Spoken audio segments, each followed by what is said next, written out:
انسان کی زندگی میں کچھ چیزیں ایسی ہوتی ہیں جن کے بغیر زندگی گزر نہیں سکتی۔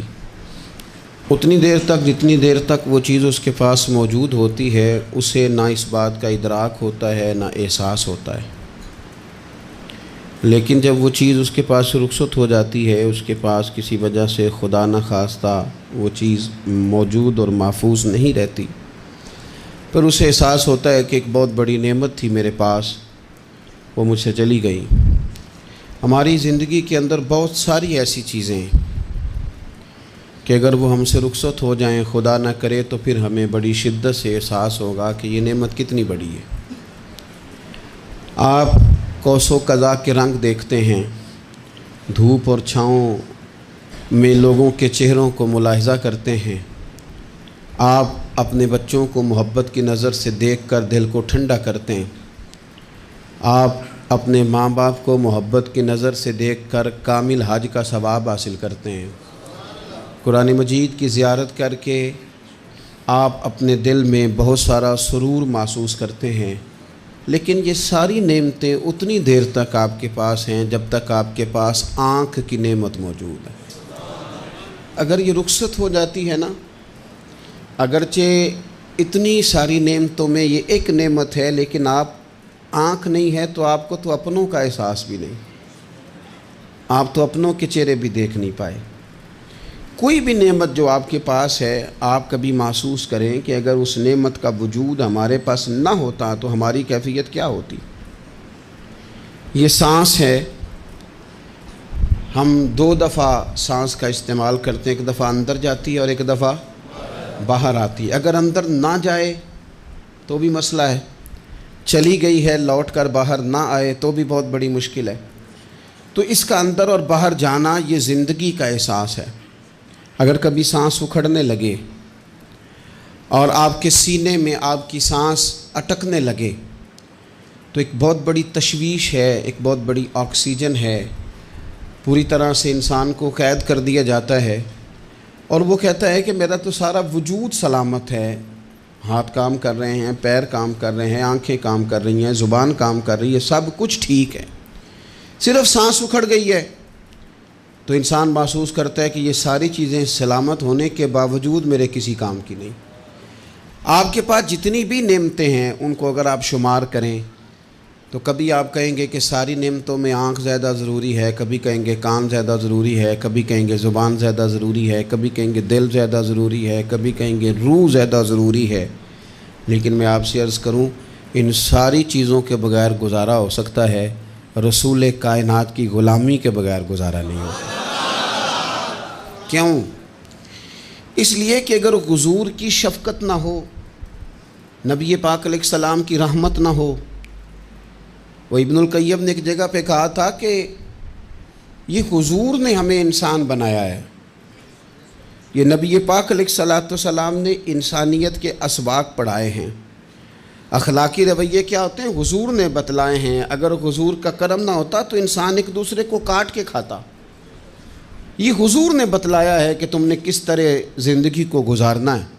محبوب کریم علیہ السلام کا وجود نور ایک ایسی چیز ہے کہ اگر وہ کائنات سے معاذ اللہ سائڈ پہ کر دیا جائے تو اس کائنات کا قائم رہنا کسی صورت بھی ممکن ہے ہی نہیں۔ اسی لیے تو اقبال نے کہا تھا کہ ہو نہ یہ پھول تو بلبل کا ترنم بھی نہ ہو، چمن دہر میں کلیوں کا تبسم بھی نہ ہو نہ یہ ساقی تو پھر میں بھی نہ ہو، خم بھی نہ ہو، اور بزم توحید بھی دنیا میں نہ ہو، تم بھی نہ ہو۔ وہ بڑی بات کہہ گئے ہیں، میں نے بھی اس کو کوئی نہیں کھولنا، کہتے ہیں بزم توحید بھی دنیا میں نہ ہو، تم بھی نہ ہو، خیمہ افلاق کا استادہ اسی نام سے ہے، اور نبض ہستی تپش آمادہ اسی نام سے ہے۔ تو اقبال پھر ہمیں کرنا کیا ہے؟ کہنے لگے کرنا آپ کو یہ ہے کہ قوت عشق سے ہر پست کو بالا کر دے اور دہر میں اسم محمد سے اجالا کر دے۔ یہ کرنے کا کام ہے، اس رستے پہ آپ چل پڑیں۔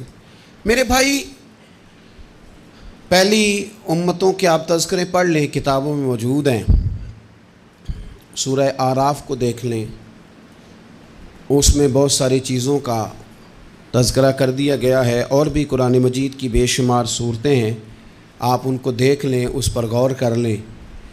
جب قومیں نہیں مانتی تھی، انکار کرتی تھیں، تو اللہ تبارک و تعالیٰ انہیں تباہ کر دیتا تھا۔ بات نہیں مانی، ختم ہو گئی۔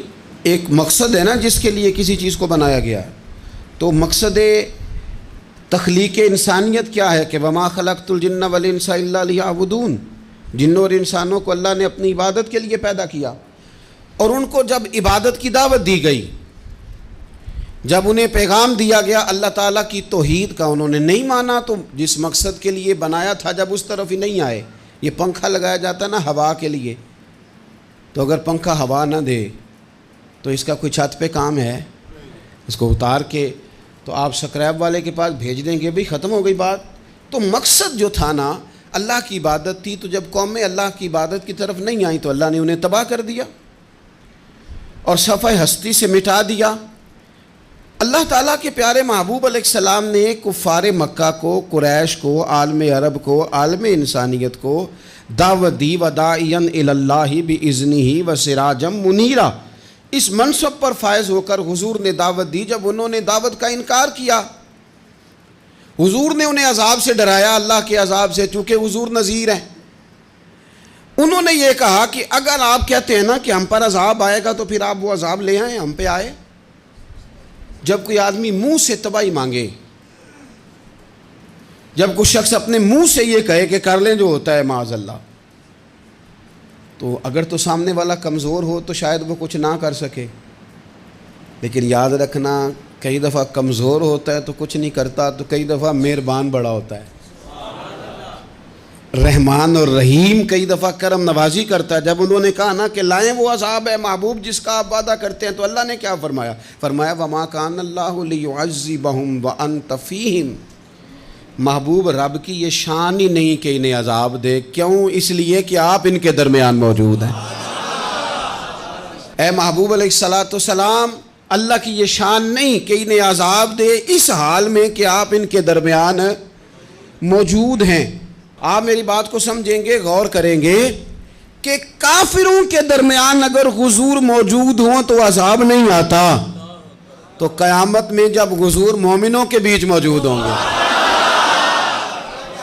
مجھے کہہ لینے دو نا کہ اساں جہاں گناہیاں دا جدوں اعمال نامہ پھرول ہوئے، پھر ذرے ذرے نے سامنے آ جانا ہے، جو جو منہ تھی بولیا بول ہوئے، اساں بھی کول حضور دے بیٹھ رہنا ہے، لکھ عمل ترکڑی تول ہوئے، او دے کولوں بھی رب نے حساب لینا ہے جیڑا بیٹھا ہی محمد دے کول ہو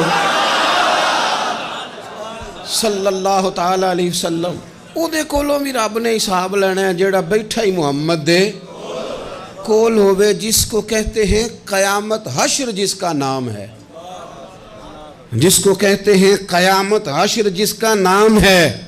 تیرے دیوانوں کے لیے وہ دن تو جشن عام ہے، زیارت ہوگی نا حضور کی، تیرے دیوانوں کے لیے وہ دن تو جشن۔ اور ایک شاعر نے اور بات کھول دی، کہنے لگا ہر نظر کانپ اٹھے گی محشر کے دن، خوف سے ہر کلیجہ دہل جائے گا۔ اچھا جی پھر کیا ہوگا؟ ہر نظر کانپ اٹھے گی محشر کے دن، آنکھیں پھڑ پھڑائیں گی، کانپیں گی اور کلیجے پھٹیں گے۔ منظر ہی ایسا ہوگا، انسان اپنے پسینے میں ڈبکیاں کھا رہا ہے، حساب کا وقت آ گیا ہے اور سورج سوا نیزے پہ ہے، زمین دہک رہی ہے، تو کہنے لگے ہر نظر کانپ اٹھے گی محشر کے دن، خوف سے ہر کلیجہ دہل جائے گا، پھر اوڑھ کر کالی کملی وہ آ جائیں گے، پھر اوڑھ کر کالی کملی وہ آ جائیں گے، پھر اوڑھ کر کالی کملی وہ آ جائیں گے، ہر نظر کانپ اٹھے گی محشر کے دن، خوف سے ہر کلیجہ دہل جائے گا، پھر اوڑھ کر کالی کملی وہ آ جائیں گے، سارے محشر کا نقشہ بدل جائے گا۔ میرے عزیز، حضور کے بغیر گزارا، نبی کریم کے بغیر کوئی چارہ، ہمارا کوئی سہارا ہی نہیں حضور کے بغیر، ہم کدھر جائیں سوائے محبوب کے۔ اس لیے نا صحابہ اس بات پر مطلع ہو گئے تھے، وہ نا بڑی بڑی دھیمی دھیمی باتیں پوچھتے رہتے تھے، اطلاع مل گئی تھی نا کہ اصل کرنا کیا ہے، تو جو رازدار لوگ ہوتے ہیں نا وہ پھر دھیمے دھیمے راز کی باتیں کرتے ہیں، حضرت انس بن مالک حضور کے خادم تھے. اماں نے دے دیا تھا حضور کی بارگاہ میں. کہتے ہیں میں 10 سال مدینے میں حضور کی نوکری کرتا رہا, تو قریب سے دیکھا تھا نا سارا کچھ. بہت ساری احادیث ان سے مروی ہیں, بڑی چیزوں کو دیکھا تھا, تو ہم سیانے ہو گئے, باتیں سمجھ گئے, قریب رہنے والے لوگ. تو قربان پچھانن والے ہیں, تو گل جان گئے گل کھول دے نہیں. تو قریب پہنچ گئے تھے نا, تو سمجھ آ گئی تھی بات کی. تو ترمذی میں موجود ہے, ایک دن حضور سے پوچھتے ہیں یا رسول اللہ قیامت والے دن آپ کو کہاں تلاش کروں. یعنی حضور علیہ السلام سے پوچھتے ہیں حضور میں نا قیامت والے دن, بھئی بات تو یہ نا کہ اعمال ٹھیک کیا جائے, معاملات پر توجہ دی جائے, عبادات کا خیال کیا جائے, جو ہمارے ذمے ڈیوٹیاں ہیں وہ پوری کی جائیں. تو وہ کہتے ہیں حضور وہ قیامت والے دن کہاں تلاش کروں. تو حضور نے بھی نہیں فرمایا کہ تو اعمال ٹھیک کر, مجھے ڈھونڈنے کی کیا ضرورت ہے, کہاں ڈھونڈوں. تو حضور فرمانے لگے مسکرا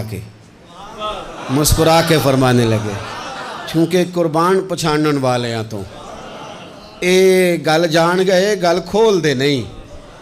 حضور علیہ السلام سے کہا یا رسول اللہ میں نہ قیامت والے دن کہاں تلاش کروں. تو حضور فرمانے لگے حوض کوثر پہ. یا رسول اللہ وہاں کیا ہوگا. تو فرمایا امت پیاسی آئے گی تو میں جام بھر بھر کے پلاؤں گا, میں جام بھر بھر کے پلاؤں گا. ایسا کہ تیری خیر تیرے میں کدے کی خیر, ایسی پلا کہ جس کا نشہ عمر بھر رہے. اور ایک نے کہا تھا کہ طیبہ سے منگائی جاتی ہے, سینوں میں رچائی جاتی ہے, توحید کی میں پیالوں سے نہیں نظروں سے پلائی جاتی ہے. حضور صلی اللہ علیہ وسلم نے فرمایا حوض کوثر پہ بھی جام پلائیں گے. سیانے بڑے تھے حضرت انس, اور بھلا ہمارا کر رہے تھے. یہ حضور سے پوچھ کے نا تو ہمیں ایڈریس بتا رہے ہیں, کیونکہ حدیث روایت کر دی نا تو ہمیں ایڈریس سمجھا دیے, پتے بتا دیے کہاں پہنچنا ہے, ساری جگہ سمجھا دی. چلیں جدید دور آ گیا ہے, انہوں نے لوکیشن بتا دی کہاں کر کے نا کس جگہ جا کے سٹاپ کرنا ہے کام. یا رسول اللہ وہاں ملاقات نہ ہوئی تو حضور نے فرمایا پھر پل صراط پہ آنا. یا رسول اللہ وہاں کیا ہوگا. فرمایا امت گزر رہی ہوگی اور میں دعائیں مانگ رہا ہوں گا, رب سلم امتی رب سلم امتی, یا اللہ میری امت کو سلامتی سے گزار دے. تو وہاں آ جانا, میں دعائیں وہاں مل جاؤں گا. قربان جائیں. فاضل بریلوی بول پڑے, کہنے لگے خدا کی رضا چاہتے ہیں دو عالم, خدا چاہتا ہے رضائے محمد. اجابت کا جوڑا عنایت کا سہرا, دلہن بن کے نکلی دعائے محمد. اجابت نے جھک کر گلے سے لگایا بڑی ناز سے جب دعائے محمد. رضا اب پل سے وجد کرتے گزریے کہ ہے رب سلم دعائے محمد صلی اللہ علیہ وسلم. تو عرض کی یا رسول اللہ وہاں ملاقات نہ ہوئی. تو میں نے کہا وہ ہمیں لوکیشن سمجھا رہے تھے, انہیں تو پتہ تھا پہلے ہی. ایک قربان پچھانن والے ہیں, تو ایک گل جان گئے گل کھول دے نہیں. تو وہاں نہ ملاقات ہوئی تو حضور نے فرمایا پھر میزان عمل پہ آنا. یا رسول اللہ وہاں کیا ہوگا. فرمایا امت کے عمل تول رہے ہوں گے اور میں ان کے لیے دعائیں کر رہا ہوں گا. میں نہیں جا سکا کبھی بچوں کے ساتھ پیپر دلوانے, استاد کو اجازت نہیں دیتے, کہتے ایک ایگزامینر اور آئے گا کوئی, جس نے پڑھایا ہو اسے اجازت نہیں کہ تو جا. ابا جی کو اجازت نہیں ہوتی کہ وہ ایگزامینیشن ہال میں جائے, وہاں تو کوئی اور لوگ آتے ہیں. یہ بھی عجیب سبق ہے نا کائنات کا کہ سارے تعلیم و تربیت کے اسباق بھی حضور پڑھائیں,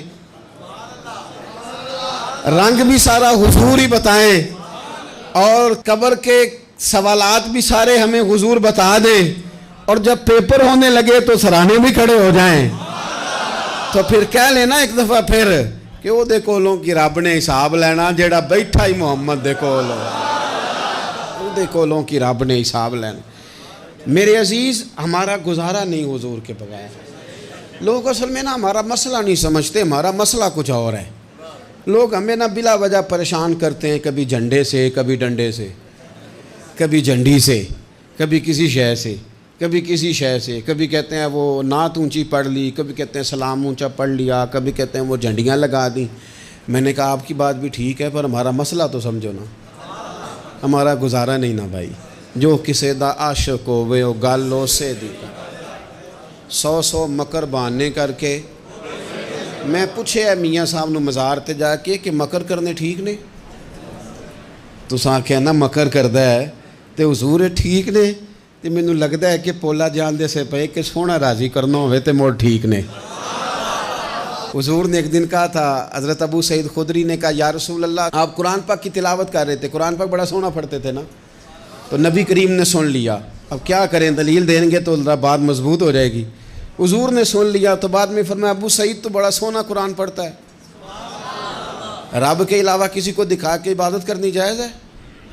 حضرت ابو سعید خدری کہنے لگے سن رہے ہیں مجھے پتہ نہیں تھا آپ سن رہے ہیں، ورنہ میں نے تو اور بنا بنا کے پڑھنا تھا۔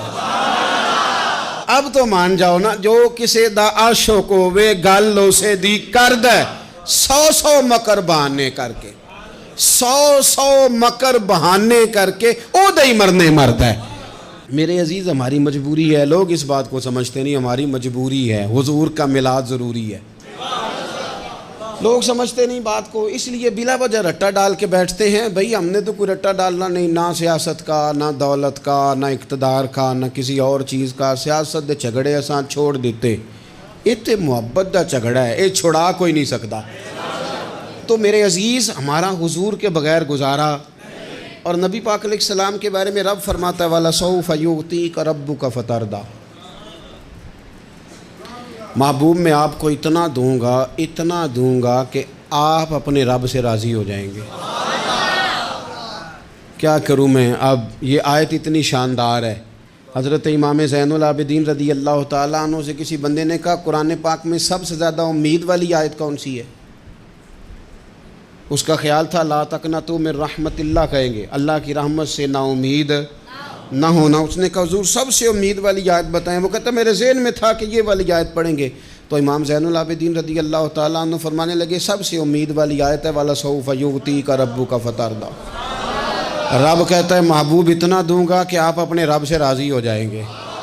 آیت نازل ہو گئی تو حضور پتہ کیا فرماتے ہیں صحابہ سے؟ فرماتے ہیں رب کہتا ہے حبیب تجھے راضی کرنا ہے، اور جب تک میرے سارے غلام جنت میں گئے نہ میں نے اللہ سے راضی ہونا ہی نہیں، میں نہیں راضی ہوتا اللہ سے، سارے جائیں گے تو تب تو میں تو کہتا ہی رہوں گا نا قربان پچھانن والے آتا، او گل جان گئے پر گل کھول دے، او گل کھول دے نہیں، پتہ چل گیا بات کا، حضور کے بغیر گزارا، حضور کے بغیر کوئی چارہ ہی نہیں۔ اور خود حضور کیا فرماتے ہیں، یہ سنن ابن ماجہ ہے، میرے رسول پاک صلی اللہ تعالیٰ علیہ وسلم ارشاد فرماتے ہیں، حدیث کے راوی حضرت ابو موسیٰ اشعری رضی اللہ تعالیٰ عنہ، حضور فرماتے ہیں کہ اللہ نے مجھے اختیار دیا۔ یا رسول اللہ کس بات کا؟ فرمایا رب نے اختیار دیا میں چاہوں تو آدھی امت بغیر حساب کے جنت چلی جائے، اور میں چاہوں تو اللہ سے اختیار لے لوں کہ یا اللہ مجھے شفاعت کا حق دے، میں سفارش کرتا جاؤں اور تو انہیں معافی دیتا جائے، یہ مجھے اختیار دیا اللہ تعالیٰ نے۔ تو حضور کیا فرماتے ہیں؟ فرماتے ہیں وہ آدھی امت والا سودا نہیں میں نے قبول کیا، میں نے نہ شفاعت لی ہے کیونکہ یہ عام تر ہے اور یہ کفایت کرنے والی ہے، یہ عام بھی ہے اور کفایت کرنے والی بھی ہے۔ اور حضور نے یہ لفظ کہے، یہ سنن ابن ماجہ کتاب الزہد دیکھیے گا، اس میں روایت مل جائے گی۔ حضور فرماتے ہیں یاد رکھو تمہارا کیا خیال ہے کہ میری یہ شفاعت پرہیزگاروں کے لیے؟ خود جملہ استفہامیہ سے بات کرتے ہیں، تمہارا کیا خیال ہے کہ میری یہ شفاعت جو قیامت میں میں سفارش کروں گا تو پرہیزگاروں کی کروں گا؟ حضور فرماتے ہیں نہیں، میں قیامت میں گناہ گاروں کی سفارش کروں گا، میں گناہ گاروں کی سفارش کروں گا، گناہ گاروں کے لیے عرض کروں گا اللہ کی بارگاہ میں۔ کچھ دن پہلے میں کہیں پڑھ رہا تھا کسی کا مضمون، اس نے تشبیہ کس طرح کی دی ہے مجھے پتہ نہیں، لیکن لکھ دی بات، کہنے لگے ایک وکیل ہوتا ہے ایک شفیع ہوتا ہے، ایک وکیل ہوتا ہے ایک، حضور وکیل نہیں ہمارے، حضور ہمارے شفیع ہیں، شفاعت کرنے والے ہیں۔ وکیل یہ کہتا ہے جج صاحب سے کہ یہ جس کا میں وکیل ہوں نا اس نے نا غلطی کوئی نہیں کی، اسے معاف کر دیں۔ وکیل یوں بحث کرتا ہے، کہتا ہے اس نے کیا ہی نہیں، جرم معاف کریں۔ اور جو شفیع ہوتا ہے نا وہ کہتا ہے مالک اس نے سارے کیے، تو میرے آنے کی لاج رکھ اور اسے معاف کر دے۔ یہ وکیل اور شفیع کا یہ فرق ہوتا ہے کہ شفیع کہتا ہے سونے سارے کیے ہیں، بڑے بڑے پاپ کیے ہیں، پر میں جو آ گیا ہوں تو مہربانی کرنا معافی دے دے۔ میرے عزیز، حضور کے بغیر کہیں بھی گزارا نہیں ہے۔ ہم نے نا جب یہ بات سمجھ لی، اور پتہ ہے نبی کریم صلی اللہ علیہ وسلم نے آگے بڑھ کے خود بھی کئی مقامات پر اس بات کو کھول کر مختلف انداز میں بیان کیا۔ حضرت عبداللہ ابن عباس رضی اللہ تعالیٰ عنہ کی روایت آپ دیکھ لیں، یہ آپ کو مستدرک میں ملے گی۔ حضور صلی اللہ علیہ وسلم فرماتے ہیں قیامت کے دن اللہ تعالیٰ انبیاء کے لیے نور کے ممبر بچھائے گا، ہر نبی ممبر پہ بیٹھ جائے گا، ہر پیغمبر علیہ السلام اپنے ممبر پہ جلوہ فروز ہو جائیں گے، ہر پیغمبر۔ لیکن حضور فرماتے ہیں میرا ممبر خالی ہوگا۔ یا رسول اللہ صلی اللہ تعالیٰ علیہ وسلم آپ کا ممبر کیوں خالی ہوگا؟ حضور فرماتے ہیں میں ممبر چھوڑ کے رب کی بارگاہ میں کھڑا ہو جاؤں گا، اور اس ڈر سے کھڑا ہو جاؤں گا کہیں ایسا نہ ہو کہ میں جنت میں چلا جاؤں اور میری امت رہ جائے۔ میں اپنی امت کی سفارش کروں گا، رب میری امت کی سفارش قبول کرے گا۔ فرماتے ہیں میں اتنی سفارش کروں گا، اتنی سفارش کروں گا کہ جہنم کا دروغہ مجھ سے کہے گا کہ محبوب کمال ہو گئی، آپ نے تو اپنا کوئی غلام دوزخ میں رہنے نہیں دیا، سارے آپ نے نکال دیے۔ کسی شاعر نے بڑی خوب بات کی تھی، اس نے کہا تھا کہ یاد رکھو قیامت کا جو دن ہے نا، یہ قیامت کا دن دراصل ہمارا وقت ہوگا خاص، جب ہم نبی پاک صلی اللہ علیہ وسلم کی بارگاہ میں جائیں گے تو ہمیں سمجھ آ جائے گی کہ دنیا میں ہم نے کئی دوستیاں لگائی تھیں پر جھوٹی لگا بیٹھے، ایک دوستی سچی ہے جو مدینے والے کی ہے۔ وہ کہتے ہیں محمد بوٹیا جھوٹا ہی جاگ سارا، اے سچیاں مدینے والے دیاں یاریاں، سچیاں مدینے والے دیاں۔ تو نبی پاک صلی اللہ علیہ وسلم کے بغیر نہ دنیا میں گزارا ہے، نہ قبر میں گزارا ہے، نہ آخرت میں گزارا ہے۔ اب ایک سبق ہے، وہ سبق بھی آپ نے ضرور یاد کرنا ہے۔ جس شخصیت کے بغیر ہمارا گزارا نہیں، نہ قبر میں، نہ حشر میں، نہ پل صراط پہ، نہ میزان عمل میں، نہ حوض کوثر پہ، تو ہمارا ان کے بغیر دنیا داری میں گزارا کیسے ہو جاتا ہے؟ ہمارا تجارت بھی حضور سے سیکھیں، گھرداری بھی حضور سے سیکھیں، شادی بیاہ کے طریقے بھی حضور سے سیکھیں۔ جب گزارا نہیں حضور کے بغیر تو پھر زندگی کے سارے سلیقے حضور سے سیکھیں، پھر ادھر ادھر جانے کی ضرورت ہے۔ حضور کی سیرت کو پڑھیں، سوانے کو پڑھیں، حیات مبارکہ کا مطالعہ کریں۔ یہ جو ہم میلاد کا جلوس لے کے نکلتے ہیں نا، جب ہم نے نا بہت ساری چیزوں کو سطحی سا سمجھ لیتے ہیں معاذ اللہ بعض اوقات۔ یہ جب ہم میدان میں نکلتے ہیں نا، میلاد کے جلوس میں حضور کے نام کا نعرہ لگاتے ہیں، تو ہم نا للکارتے ہیں اس نظام کو جو نظام حضور سے پہلے تھا۔ امیر غریب کی تقسیم تھی، ذات برادری کی تقسیم تھی، چھوٹے بڑے کی تقسیم تھی، گورے کالے کی تقسیم تھی۔ ہم جب میدان میں نکل کے نعرہ لگاتے ہیں تو ہم اس نظام کو للکارتے ہیں۔ ہم کہتے ہیں وہ نظام نہیں چلے گا، اب حضور کا میلاد ہو گیا ہے۔ اب نظام وہ ہے کہ جس پلیٹ میں ابو بکر صدیق کھانا کھائیں گے اسی میں بلال حبشی بھی کھائیں گے۔ اب نظام وہ ہے کہ اگر غریب آدمی جرم کرے گا تو سزا ملے گی، تو اگر گورنر کا بیٹا جرم کرے گا تو سزا اسے بھی ملے گی۔ اب حضور کا نظام آ گیا، ہم اس نظام کی طرف بڑھتے ہیں۔ اپنے آپ کو حضور کے قدموں کی طرف مائل کریں۔